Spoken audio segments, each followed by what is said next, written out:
మహబూబ్నగర్ జిల్లా జడ్చర్ల నూతన మున్సిపల్ చైర్మన్గా కోనేటి పుష్పలత ఏకగ్రీవ ఎన్నిక. అవిశ్వాసం నెగ్గడంతో అనివార్యమైన నూతన చైర్మన్ ఉప ఎన్నిక. జడ్చర్ల మున్సిపాలిటీ నూతన చైర్పర్సన్గా 14వ వార్డు కౌన్సిలర్ అయిన కోనేటి పుష్పలత సోమవారం ఏకగ్రీవంగా ఎన్నికయ్యారు.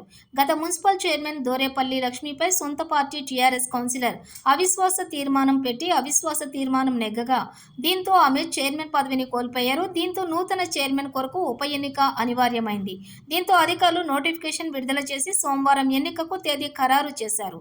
ఒకరోజు ముందు క్యాంపుకు తరలిన బీఆర్ఎస్ 18 మంది కౌన్సిలర్లు మాజీ మంత్రి బీఆర్ఎస్ పార్టీ జిల్లా అధ్యక్షులు లక్ష్మారెడ్డితో సమావేశమై అందరితో ఏకాభిప్రాయం కుదిరించి 14వ వార్డు కౌన్సిలర్ అయిన కోనేటి పుష్పలతను ఎన్నుకోవాల్సిందిగా లక్ష్మారెడ్డి సూచించడంతో మిగతా కౌన్సిలర్లందరూ కూడా మాజీ మంత్రి లక్ష్మారెడ్డి సూచన మేరకు 14వ వార్డు కౌన్సిలర్ పుష్పలతను సోమవారం జడ్చర్ల మున్సిపాలిటీలో నిర్వహించిన ఉప ఎన్నికల్లో పాల్గొన్నారు. పుష్పలతకు వ్యతిరేకంగా ఎవరు కూడా నామినేషన్ వేయకపోవడంతో జడ్చర్ల మున్సిపాలిటీ నూతన చైర్మన్గా కోనేటి పుష్పలత ఏకగ్రీవంగా ఎన్నికైనట్లు అధికారులు ప్రకటించి ధృవీకరణ పత్రాన్ని అందించారు. ఈ కార్యక్రమాన్ని కాంగ్రెస్ పార్టీ, బీజేపీ పార్టీ కౌన్సిలర్లు హాజరై వారి యొక్క పాత్ర నామమాత్రమే.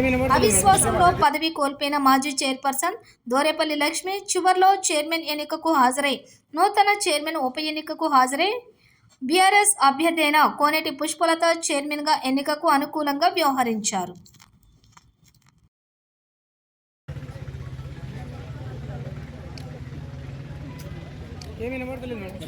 నా పేరు పుష్పలత. ఈ జడ్చర్ల మున్సిపల్ చైర్పర్సన్కి నా తోటి కౌన్సిలర్లు నాకు ఏకగ్రీవంగా ఎన్నుకున్నందుకు ధన్యవాదాలు. లక్ష్మారెడ్డి మాజీ మంత్రి లక్ష్మారెడ్డి గారు సహకారంతో ఈ అవకాశం ఇచ్చిన లక్ష్మారెడ్డి గారికి ధన్యవాదాలు.